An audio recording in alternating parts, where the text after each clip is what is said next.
Alright, Josh Smith here. We're in my studio, Flat 5 Studios, and we're talking about the new Myriad Fuzz from demo1 that I'm so proud of this pedal, and to have made this pedal with my friends Daya and Shingo and all the guys at demo1. This is the culmination of a lot of things.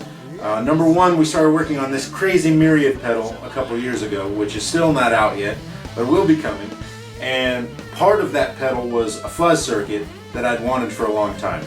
Now last year at NAMM we had a prototype of this big pedal, and it had the fuzz in it, and everybody just was freaking out over the fuzz. So we quickly realized we need to also make the fuzz available as a standalone pedal, and of course it has come out first. So it's brand new, and it's a very unique fuzz that I think kind of splits the difference between a player's fuzz that really cuts live and gives you all the features you need live, and also a vintage fuzz that has character, cleans up nicely, and gives you all those amazing things that vintage fuzzes give you, while adding some of those new things that you need to make it a real fuzz for today's player. So let's just dive right in.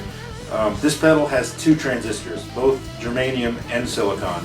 So right off the bat, it's something different as far as that goes. It has a vintage germanium transistor. So basically your guitar comes into this pedal, it hits this vintage germanium transistor.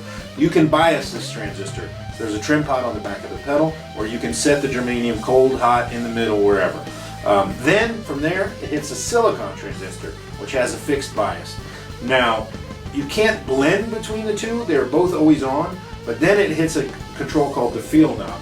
The feel knob adjusts the feedback between the two transistors. So you can almost lean it one way or the other. When the feel knob is all the way down to the left, it's like it's not letting as much germanium through the signal, basically. It gets spittier the more the feel is down, lowering the feedback. And as you raise it up, you're kind of letting all the signal through both the transistors. Then it has a tone knob.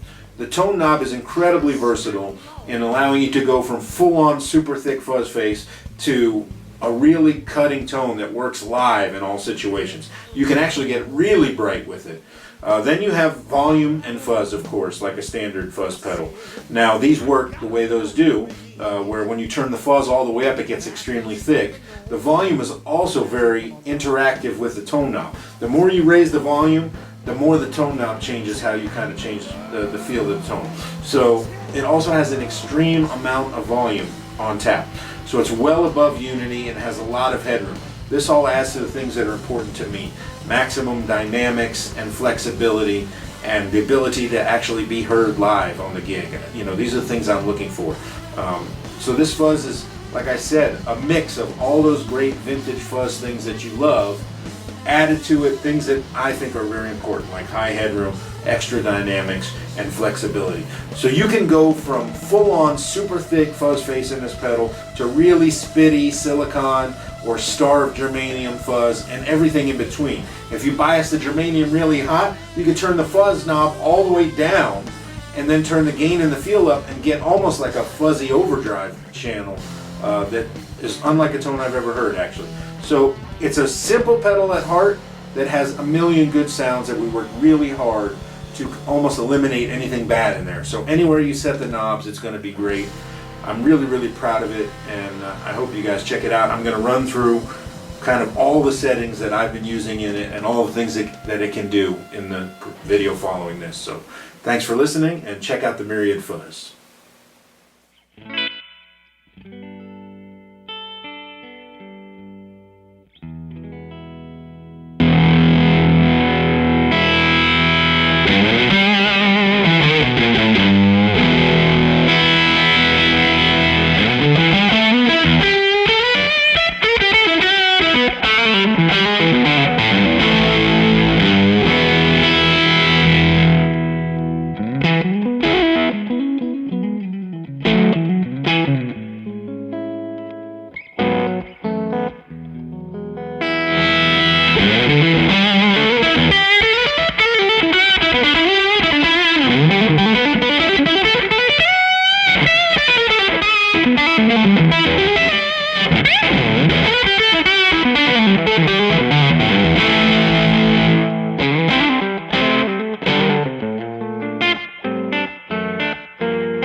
Bye.